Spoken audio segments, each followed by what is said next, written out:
입법 통제예요. 입법 통제니까 아까 전에 얘기한 대로 진정이란 말은 잘 안 쓰는데 입법.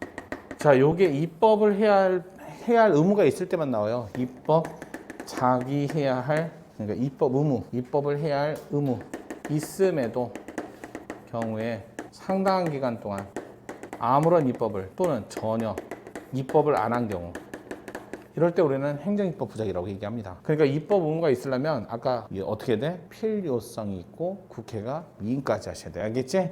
이 입법 의무가 있으려면 법률에서 와우 이런 거 만들어야 돼요. 필요성이 있어야 되고 또 개별, 구체적, 위임을 요게 딱 있으면 이러면 이제 입법 의무가 생겨요. 만약에 이런 필요성도 없는데 위임을 했어. 그러면 그건 의무가 없는 거예요. 그런 의무가 있음에도 불구하고 안 할 때 상당한 기간 동안 아무런 전혀 입법을 하지 않았을 때 우리는 그걸 뭐란다? 행정입법 부작위. 자, 이럴 때는 그냥 이거 아까 전에 얘기했듯이 행정소송한다 그러면 다 틀린 지문. 이건 다 틀린 지문. 알겠지? 왜? 소송은 이거는 행위소송이야. 행정행위를 소송하는 거라고. 행정행위의 등에 관한 소송이에요. 관한 제거소송 또는 부작위법 확인소송이니까 행위부작위 소송이에요. 행위소송이지 입법소송이 아니에요. 그래서 단 요건 할 수 있다. 자, 공권력 행사 불행사, 국가가 누가 됐든 공권력 행사 불행사로 자, 결국 국내 기본권, 헌법상 기본권을 침해했다는 이유로 기본권 침해. 이런 경우는 뭐 입법으로 침해하든 행정행위로 침해하든 법원의 재판으로 침해하든 관계가 없어요. 싸그리 다 할 수 있어요. 헌법소원이라는 거. 소원, 이거는 가능해요. 그럼 이걸 해서 뭐를 하는데요? 이거 손해배상 하려고요. 손해배상, 민사소송법상 손해배상 청구를 하려면 이걸 먼저 해야 돼. 이건 가능해. 이건 가능하고 이건 안 돼. 이건 기억하시고. 자, 그다음에 입법을 했어. 자, 근데 입법을 하는 과정에서, 그것도 행정입법을 하는 과정에서 이 입법을 통제하는 거. 통제. 그러면서 이런 얘기 있어. 첫 번째, 입법부가 통제합니다. 두 번째, 행정부가 통제합니다. 사법부가 통제합니다. 국민이 통제합니다. 자, 객관식용이라 길게 안 해요. 국민의 통제는 시험에 거의 안 나옵니다. 이걸 뭐라 하냐면 정치적 책임을 묻는다. 3월 9일 날 물으면 돼요. 대통령 선거 때. 알겠지? 아니면 1인 시위 하시면 돼. 언제라도. 그거밖에 안 나와. 자, 사법부 통제, 그다음에 입법부 통제. 얘가 좀 길긴 한데 얘는 이렇게 얘기했지. 상급청, 상급 국가기관청, 하급청. 아까 뭐라 했어? 행정부는 원래 권한이 뭐다? 집행권한이다. 얘 고유 권한이 이거였어. 얘 고유 권한이 집행권한이었다고. 행정부의 고유 권한이 집행권한이야. 그럼 집행권한에 관해서는 얘가 집행할 때, 야, 그따위로 하면 어떻게 해? 그래서 그러니까 여기. 그러니까 중앙, 여기가 어디지? 무슨 거지? 하여튼 뭐 수성구든 뭐든 거기에서 만약 하급청에서 하는 행위에 대해서는 대구시청에서는 관할할 수 있지. 알겠지? 집행권한에 관해서는 야, 그 집행 그렇게 하면 어떻게 돼? 그래서 지휘, 감독 이게 가능해요. 뭐 할 때는 집행권한을 행사할 때는 자기 고유 권한이니까. 근데 이제 법률에서 필요성이 생긴 거지. 필요성. 그래서 개별 구체적 위임을 해서 누구한테 했냐면 여기 하급청에다 위임을 시킨 거야. 위임을 탁 했어. 그러면 이렇게 갖고 이 위임을 해갖고 하급청이 하는 사무는 요거는 행정입법은 행정부의 고유 사무야 아니면 입법부 거야. 입법부 거잖아. 그러면 행정부의 고유 권한에 근거한 집행 권한에 근거해서 행정입법을 통제하면 돼야 안 돼. 이제는 그러니까 입법부하고 행정부 전쟁이지. 알겠지? 아니, 지 권한은 지 감독해도 되지. 알겠어? 근데 이거는 입법부 권한이잖아. 아무리 행정부가 한다 해도 이건 입법부 거잖아. 그러니까 집행 권한에 근거해서 행정입법을 통제하는 순간 이제 전쟁이지. 이거 안 돼. 알겠지? 안 돼. 대신 이런 건 할 수 있어. 뭐 절차 있잖아. 법제처는 국가가 하는 일 중에 넘버링, 날짜, 기록 이런 거 하는 거야. 기록하는 날. 뭘 하든 기록은 해야지. 알겠지? 국무회의. 여러분 국무회의는 앞으로 공부하면서 여러분 시험에 그렇게 많이 나오는 건 아니지만 국무회의는 그냥 대통령 전용 기관. 알겠어? 그냥 대통령 전용차. 오늘 국무총리가 바쁘다고 대통령 전용차 타고 다니시면 대통령 기분 나쁘지. 그래서 대통령이 하는 건 국무회의 해도. 알겠지? 총리령 부령은 이건 안 해. 알겠어? 그래서 법제처. 이건 대통령이 만드는 시행령만. 이렇게 나오는 거지. 이렇게 국민이 심의한다. 이런 걸 해도 되지. 이런 걸 뭐라 한다? 절차나 또는 지침 이런 것들을 마련을 해도 집행권한에 근거해서 행정입법은 통제하면 큰일 나죠. 이건 입법부랑 싸우자는 거니까. 그래서 이렇게 보시면 되고 또 사법부 입법부 통제인데 입법부 통제 이거부터 입법부에서 통제하는 방법은 두 가지야. 직접적 수단도 있고 통제 수단. 간접적 통제 수단도 있어. 이것도 자주 나오는 건 아니야. 왜? 대통령 탄핵 직접 안 해. 소추만 해. 제기만 해. 그 다음에 나머지 국무총리, 각부 장관 이분들은 해임 요구해. 해임을 직접 안 해. 요구만 해. 요구. 국정감사조사 뭐야? 감사하고 조사만 하잖아. 뭔가 직접 해결은 안 해. 그러니까 뭐라 한다? 아, 간접적 통제는 대통령, 국무총리, 각부장관. 아, 사람에 대한 통제구나. 여기는 행정입법을 만드는 사람 통제. 알겠지? 사람 통제. 그러니까 간접적 통제 수단은 있어. 근데 약해. 직접 하지 않으니까. 거기다가 직접적 통제 수단은 사람이 아니라 행정입법을 직접 건드려. 행정입법을 직접 통제하는 건 좋은데 얘도 결론은 이래. 있어. 근데 약해. 그럼 뭔데? 국회법 98조의 2 입법부 행정부 얘가 행정입법의 시행령 그다음에 시행규칙 시행규칙으로서 총리가 만드는 총리령이든 각부 장관이나 만드는 부령이든 관계없어. 그 다음에 시행령은 입법 예고안도 입법 예고도 얘만 예고는 시행령만. 그 다음에 훈령 등 행정규칙도 뭐라 그래? 제정 처음 만들 때 고칠 때 개정 없앨 때 폐지 이후에 10일 이내 무조건 국회 소관상임위원회에 10일 이내 제출해야 돼. 의무야 의무. 이건 선택사항 아니야. 무조건 의무야. 그러면 거기에서 소관상임위원회 담당 상임위원회가 이걸 검토해. 뭐만? 법규명령만. 야 법규명령 이거 법률에 반했다야. 법률 위반했다는 이유로 직접 제거한다? 아니. 법률 위반했으면 얘한테 야 너 그거 그렇게 만들면 어떡하니? 라고 해서 뭐한다? 통보할 수 있다. 그러면 해당 중앙행정기관은 중행기관은 아 저희가 그걸 이렇게 하기로 했어요. 처리 결과 또는 앞으로 어떻게 할지라는 계획을 수립해. 그것만 끝나는 게 아니라 수립해갖고 얘한테 우리 이렇게 하기로 했어요 라고 알려줘야 돼. 보고 의무가 있다. 그러니까 행정부는 의무야 다. 입법부는 통보. 근데 보낸 건 다 보냈어. 훈령도. 근데 뭐만? 법규명령만. 그러면 행정명령은 이건 통제 안 해. 대상이 아니야. 직접 안 해. 하라고 시키지. 그래서 약하다. 알겠지? 이것만. 뭐 보내기 거친다 안 거친다 그것까지 안 해도 돼. 요 정도만. 자 그럼 이제 사법부 통제만. 사법부 통제. 자 법원이지 법원. 대법원을 얘기하는 거지 원래는 헌법재판은 아니에요. 대법원은 이런 것이야. 법률을 기준으로 구체적 문제 해결. 이게 법원에서 하는 거다. 법원에서는 과거 사건을 해결하는 거지 장래에 있을 사건을 해결하지 않습니다. 그러니까 과거 사건에 대한 과거 문제에 관한 해결. 장래 그런 재판 안 해요. 그래서 이걸 한단 말이야. 구체적 문제 해결. 법률을 기준으로. 그러니까 행정청이 세금을 부과했어. 침익적이지. 처분이고 근거법도 있고. 그래서 이거 억울합니다. 저는 세금 부과할 일이 아니라 면세사업자인데 이게 뭡니까? 그래서 행정소송을 딱 걸었어. 행정소송은 행위를 제거하는 소송이잖아. 행정소송을 딱 거니까 자 이거 소송해갖고 그래? 잘못됐나 한번 볼게. 근거법에 근거해서 행정위가 잘못됐는지 막 재판하고 있는데 1년 지났어. 근데 저 멀리서 들리는 거지. 저 근거법이 잘못된 법이래요. 그러면 이제까지 1년간 헛손질한 거잖아. 그러니까 그걸 방지하기 위해서는 구체적 사건을 해결을 하기 위해서는 해결을 위한 전제, 해결하기 전에 전제로서 뭘 먼저 건든다? 얘를 먼저 건드려. 알겠지? 그래서 뭘 한다? 규범을 통제한다. 이걸 줄여서 뭐라고 그랬어? 구체적 규범 통제. 알겠지? 그럼 우리나라에서는 규범만 딸랑 들어오는 소송은 받아준다 안 받아준다? 안 받아줘. 아니 사건을 들고 와야 돼. 왜? 얘는 값이 얼마 나왔어요? 라는 구체적이니까 판사님 억울해요. 그러면 특정이 되니까 소송을 할 수 있는데 요것만 딸랑 들어오면 누가 언제 어디서 아무것도 할 수 없어. 소송을 못해. 알겠지? 그래서 우리나라에서는 반드시 구체적 사건을 해결하는 과정에서 그 전제로서 규범을 통제하지 규범만 딸랑 통제하는 추상적 이런 말 쓰면 안 돼. 알겠지? 추상적 규범 통제 안 해. 반드시 구체적 규범 통제하는 거야. 이렇게. 자, 그래서 규범 통제하는데 제길 이게 법률이야. 에이, 법률을 기준으로 법률을 어떻게 했게. 그래서 요럴 때는 법률이 문제될 때는 헌법재판소로 보내. 헌법재판소로 보내고 여기서 원래 헌법재판소 아까 법률 통제하는 곳이라고 그랬잖아. 위헌 법률 심판을 하는 거야. 자, 우리 지금 뭐 하고 있어? 행정입법 하고 있잖아. 그러니까 법률일 때는 절로 보내고 행정입법은 여기서 규범인데 행정입법이 탁 걸리면 얘는 법률 미치지? 이거 내가 할 수 있어. 대신 법규성이 있어야 돼.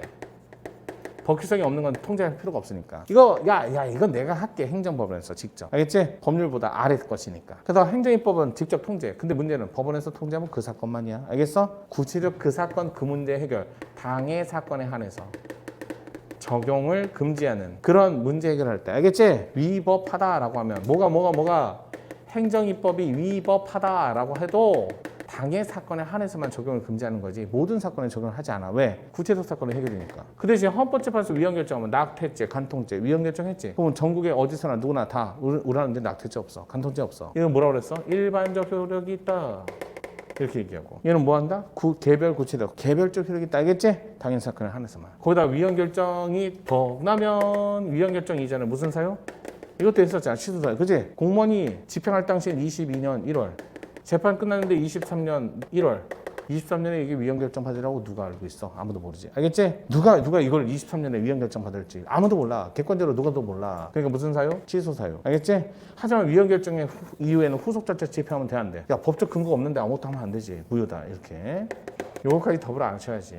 그래서 이렇게 해갖고 헌법재판소에서는 그랬더니 그러니까 얘는 법률을 통제하는 거니까 침만 질질 흘리는 거야. 나 법률도 통제하는데 그거 아래 있는 행정입법을 통제 못해? 이제 욕심이 생기는 거지. 그런데 못해. 왜? 107조에 써 있어. 너는 이것만, 너는 이것만 이렇게. 근데 나중에 현행법, 이건 재헌헌법부터 쭉 있어 왔어. 48년부터. 그러다가 1987년에 이런 현상이 생긴 거야. 없던 게 생겼어. 헌법 소원이라는 제도가. 원래 헌법 소원은 원래부터 없었어. 1987년에 만들어준 거거든. 국가 적용이 뭐가 됐든 기본권 건드면 네가 다 해도 돼. 이런 말이 딱 들리는 순간 진짜야? 나 뭐 해도 돼? 그래서 행정입법을 이걸로 건드는 거야. 알겠지? 뭘 건드는 순간? 기본권을 건드는 순간. 그러니까 이제 헌법재판가 침 흘리다가 이제 내 거 그러면서 쓱 들고 온 거지. 그때 이제 법원이 깜짝 놀란 거야. 야, 재헌헌법부터 있었던 107조에는 너는 법률, 나는 행정입법 썼는데 이걸 빌미로 자꾸 들어오니까 너 이거 하지 마 이렇게 얘기하는 거야. 알겠지? 대법원하고 헌재하고 아직까지 충돌하는 건 나도 할래. 넌 하지 마. 국민은 여기도 하고 저기도 하니까 좋아. 알겠어? 그냥 바꿀 필요가 없는 거야. 여기 가도 해주고 저기 가도 해주니까 얼마나 고마워. 알겠지? 근데 여기서 해주면 다 날려버린다니까. 여기서 해주면 너만 날린다니까. 알겠지? 그런 의미가 좀 있어요.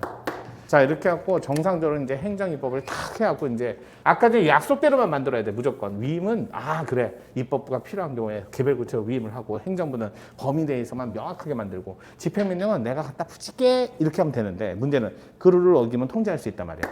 근데 평생 이걸로 다 딱딱 맞지가 않는 거지. 점점 더 전문적 입법은 필요하고. 알겠지? 그러면 대통령하고 국무총리,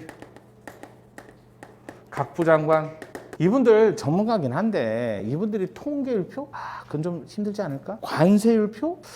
그건 좀 만들기 어렵지 않을까? 그러니까 또 한국표준산업분류? 그것까지 이분들이 더 전문입법이 필요한 거야. 그러면 통계율표는 통계청장이 더 잘 만들지 않을까? 알겠지? 통계청장. 이런 거는 아무래도 통계청장이 더 잘 만들겠지? 그지? 관세청장이 관세율표도 더 잘 만들지 않을까? 그러니까 점점 입법이 전문성이 높아지는데 이분들도 이제 한계, 이제 힘에 붙이는 거지. 근데 이거는 헌법에 75조라고 써있고 이거는 95조라고 또 써있는데 이걸로는 모든 걸 커버할 수 없으니까 야, 뭐 어떡하냐. 헌법을 또 개정해갖고 또 조문을 만들기는 너무 어려우니까 야, 이거 열거로 보는 게 아니라 이거 예시다. 예시가 뭐라고 그랬어? 이것만 있다, 이것 말고 되게 많다. 이것 말고도 많다. 알겠지? 그럼 여기다만 해야 돼? 다른 데도 넘길 수 있어. 이거 예시잖아. 이렇게 얘기한 거야. 알겠지? 그럼 이제 뭐 하는 거야? 법률이. 의회가 일로 넘겨도 되고 일로 넘겨도 되고 심지어는 여기서 받은 걸 이렇게 다시 넘겨도 되고. 이거 뭐라고 그랬어? 그치? 재임할 때는 단어가 2개 나와야 돼. 왜? 어차피 위임할 때는 개별구체로 위임, 재임할 때도 개별구체로 위임. 그래서 대강은 정해놓고 특정 부분을 위임해야지. 그러면 어떻게 해야 되는 거야? 대통령이 시행령 만들어놓고 일정 부분만 시행규칙에 넘겨야 되는데 시행령 아무것도 안 만들고 시행규칙만 덜렁 만들면 이거 포괄위임이지. 시행규칙 만들려고 시켰는데 아무것도 안 만들고 여기다 빡 넘기면 그것도 포괄위임이지. 어떻게 해야 된다고? 대강은 정해놓고 시행령 정해놓고 그다음에 특정 부분만 위임할 수 있다. 알겠어? 이게 재임의 요건이야. 자, 그러다가 이제 입법에서 이것도 그랬더니 이분이 만들면 시행령이라고 배웠어. 이분들이 만들면 시행규칙이라고 배웠어. 근데 이분들이 만드는 건 헌법에 안 써있어. 예시로만 써있지 뭐라고 써있지 않아. 그럼 이분들이 뭘 만들 건데? 시행령? 안 돼, 근데 대통령. 시행규칙? 장관. 차관도 못 만드는데 청장이 어떻게 만들어? 그럼 저건 어떡합니까? 그랬더니 얘네들이 만들 수 있는 게 뭐가 있냐면 이런 거는 만들 수 있었잖아. 훈령 등 고시 같은 거. 그지? 그러니까 뭐야? 야, 얘네가 할 수 있는 건 고시니까 야, 고시다 넘겨. 그래서 고시에다 훅 넘기면 이 고시 뭐라고 그랬어? 아까 고시는 내용에 따라 법규명령일 때도 있고 행정규칙일 때도 있고 처분일 때도 있다고 그랬잖아. 내용이 뭐가 담긴다? 위에서 빡 해갖고 넘겼어. 위임이 있어. 그럼 얘는 뭐야? 단순한 고시가 아니라 상위 법령과 결합하여. 이 말 나와야지. 상위 법령과 결합하면 뭐가 된다? 너 법령을 보충하기 위해서 만든 규칙이구나. 이렇게 나오는 거지. 그지? 법령 보충적 규칙은 상위 법령과 결합하면 법규성이 있다 이렇게 나오는 거지. 이런 현상이 왜 생긴다? 점점 더 전문적일 때. 이게 나온 게 행정규제기본법 4조 2항이야. 위임이 불가피해. 너무 경미하지만 전문적이고 기술적인 사안이야. 그러면 고시에다가 확 넘길 수 있다. 그럼 고시만 딱 봐서는 아무것도 알 수 없지. 근데 뭐야? 위임이 있었네? 아이고 상위 법령과 결합하네? 너 법규성 있구나. 그러면서 내가 단순 암기사항 좀 외워달라 했어? 안 했어? 지방 공무원 보수 업무 처리 지침 외우라고 그랬잖아. 94년도 생계보호 기준, 재산제세 사무 처리 기준. 야, 내가 외우라는 건 외워야 돼. 적어도 내가 수업할 적에 선생님이 칠판에 써주는 거는 정말 중요한 판례고 정말 리딩 판례야. 그건 꼭 알아야 되는 거야. 그러면 선생님이 중간중간에 정리를 해주잖아. 그럼 그거는 진짜 반드시 외워야 돼. 여러분이 기본교재 가서 그 많은 내용을 많은 판례를 안 봐도 돼. 똑같아. 알겠지? 적어도 수업 시간에 한 내용하고 그거 해다가 문제지. 여러분 딱 2개만 보면 돼. 기출문제집하고 이거 모의고사만. 그리고 시험 문장 가봐. 진짜 80점 넘나 안 넘나. 이걸 안 외워서 못 넘는 거야. 알겠어? 안 외워서. 외우면 다 넘을 수 있어. 진짜야. 가서 봐봐. 그거 뭐 저기 소방 간부 시험 봤잖아. 거의 똑같이 내. 배운 걸로 만나. 절대 따르지 않을까. 경찰 간부 시험도 그렇고 다 대부분 다 똑같이 돼. 그러니까 행정법 나왔을 적에 어렵게 되거나 그렇진 않아요. 부가치수 또 나온다니까. 나오는데 안 해요. 아니 세무조사 결정 처분 나온다니까. 근데 또 안 해요. 알겠지? 그러니까 외우라고. 기본적으로 외울 건 외워야 돼. 자, 그래서 이렇게 만들고 심지어는 이제 이런 것도 있고 또 이런 일도 생기지. 원래 기속이라는 영역도 있고 재량이라는 영역도 있잖아. 이건 무슨 뜻이야? 행정청이 말이다. 법률에 보니까 법률에 행정청이 자유가 있어 자유가 없어. 그러면 기속 재량 이렇게 됐잖아. 그러면 행정청이 알아서 자유를 해야 되는데 재량 영역에서 어떻게 1회 반, 2회 반, 3회 반 여러 가지 할 수 있잖아. 자유가 있으니까. 근데 옛날에는 이걸 자유로 했는데 갑자기 행정절차법이 생기면서 행정절차법에 처분 기준에 관해서 설정. 처분 기준에 관해서 미리 설정하고 공표할 의무가 있다 이렇게 된 거야. 이거 의무야. 할 수 있다 아니야. 그럼 처분 기준에 관해서 했을 때는 어디에서 쓴 거야? 재량에서 기속에서. 둘 다 하는데 여기서 더 필요한 거지. 알겠지? 처분 기준 설정 얘는 기속이니까 딱 하나만 쓰면 되고 얘는 어떻게 해야 돼? 얘는 법률만 딱 써주면 되지. 법률에 이렇게 써 있어요. 법률에 정해놓은 걸 딱 여기다 써놓으면 처분 기준 설정 공표. 얘는 법률만 있어야 돼? 아니면 법률에다가 또 하나 더 필요해? 재량이니까 뭐 하나 표가 또 필요할 거 아니야. 알겠지? 표가 필요할 거 아니야. 별표를 갖다 붙이기 시작한 거지. 알겠지? 거기다 누가 만든 거야, 이 별표? 행정청이 재량이니까 청이 만드는 거잖아. 알겠지? 심지어는 법률에서 위임을 받았는데 위임을 받으면서 시행령을 만들면서 뭐 들어간다? 분명히 시행령을 위임했는데 갑자기 내가 그러면 우리가 알아서 직접 별표도 붙일게 이런 일이 발생하는 거야. 이게 이렇게 재량령에서 발생하는 거야. 이렇게. 그래서 이걸 뭐라고 그래? 재량 행사를 위한 기준 맞지? 재량 행사를 위한 기준 내부에서 만든 거 맞지? 자기들끼리. 그래서 재량 준칙. 이걸 다른 말로 뭐란다? 처분 기준 설정 공표. 됐지? 됐어? 뭐에 관한? 제재에 관한. 제재 처분 기준. 다른 말로 재량 준칙. 다른 말로 별표. 같은 말이라고. 그게 뭐가 생겨? 시행령, 별표. 시행규칙, 별표. 그냥 시행규칙을 만들어야 돼? 반드시 위임을 받아야 돼? 위임을 받을 때만 생기는 거야. 알겠지? 그러니까 뭐라고 그래? 땡땡법, 시행령, 별표. 땡땡법, 시행규칙, 별표 이렇게 생기는 거지. 와우, 뭐야? 원래는 행정규칙은 고시 등 이렇게 해갖고 따로 만들어야 될 거 아니야. 별표 등 따로 만들어야 될 거 아니야. 시행령은 시행령 이렇게 따로 만들어야 될 거 아니야. 땡땡법, 시행령 이렇게. 아니면 또 시행령은 이건 단순히 집행명령으로서 여기다 붙여서 항상 다닌다고 그랬잖아. 이렇게 만들어야 되는데 얘는 뭐야? 이거고 이렇게 붙인 거잖아. 이거고 이렇게 붙였잖아. 원래 시행규칙 따로 만들고 별표 만들었는데 시행규칙이고 별표고. 얘들 뭐야 이거? 짬뽕이네 이거. 짬짜면이네. 짜장, 짬뽕, 짬짜면. 맞지? 짜장, 탕수육, 짬탕면. 자꾸 이상한 거 생기는 거야. 왜? 재량용이니까 이런 일이 생겨. 그러면 이거 어떡할래? 시행령으로 볼래? 별표 행정규칙으로 볼래? 시행규칙으로 볼래? 행정규칙으로 볼래? 여기서 판례는 뭐라 한다? 시행령, 시행규칙에 따라서 얘는 그냥 대통령이니까 법규성 줍시다. 알겠지? 법규성 줍시다. 대통령 우리가 뽑잖아요. 이렇게 얘기하고. 이거 우리가 안 뽑지. 국무총리 갖고 거야. 그러니까 법규성 주지 맙시다. 이거는 그래도 고맙다. 문제 풀 적에. 시행규칙 별표 나오면 법규성 없으니까. 시행령 별표 나오면 법규성이 있으니까. 자잘못을 따져서 야 잘 만들어야지 이렇게 얘기하고. 얘는 뭐라 그래? 이게 법규성 없으니까 니들이 내부에서만 써. 다만 여기다 벌크덕 재량에 관한 별표니까 선례가 쌓이면 관례가 쌓이면 뭐라 그랬어? 자기구성원칙. 이런 얘기 한다고 그랬잖아. 얘는 여기서 자기구성원칙. 얘는 법규성 있는 시행령. 그러면 얘는 법규성이 있으니까 법률에 위임을 받아서 시행령 만들었으니까 법률하고 조화로워야 돼? 아니면 충돌해야 돼? 조화로워야지. 얘도 법규성 있고 얘도 법규성. 알겠지? 그러면 상위 법률 득 있고 시행령 별표 득 있고 얘도 법규성 있고 그러면 얘도 법규성 있고 그러면 상위 법률과 조화로워야 되는데 뭐? 과징금 사건 알지? 과징금은 금액 과징금 부과 여부도 재량 금액 결정도 행정청의 재량 다 행정청이 알아서 결정하는 건데 법에 이렇게 써 있어. 과징금. 근데 위임을 했잖아. 위임해서 시행령에 과징금 별표를 만들었다는 거지. 법규성이 있잖아. 그러면 얘는 이렇게 만든 거지. 별도의 표. 1회 반 100만 원, 2회 반 300만 원, 3회 반 500만 원, 4회 반 1000만 원. 얘는 다 재량인데 갑자기 여기서 탁 나오는 순간 무조건 1회 반 하면 100만 원, 2회 반 하면 300만 원, 3회 반 하면 500만 원. 이건 무조건 법대로 나가야 되는 거 아니야? 갑자기 기속으로 덜커덕 바뀐 거지. 그럼 위와 아래 충돌하잖아. 어떡할 거야? 얘도 법규성이고 쟤도 법규성 있는데. 그럼 판례가 뭐라 그래? 이거 원래 법적 효력을 주면 안 되는데 다만 이렇게 하고 100만 원 범위 내에서 정한다. 300만 원 범위 내에서 정한다. 500만 원 범위 내에서 정한다. 그러면 재량이잖아. 그럼 얘도 재량, 쟤도 재량. 충돌하지 않네? 이렇게 된 거지. 그래서 뭐라 그래? 시행령 과징금은 이거 시행령 과징금 나오면 거의 유모 1번지처럼 정답 1번지잖아. 알겠지? 최고한도이드. 이거까지 하시면 행정입법은 대략적으로 이 정도 하시면 정리하시면 충분히 커버할 수 있어요.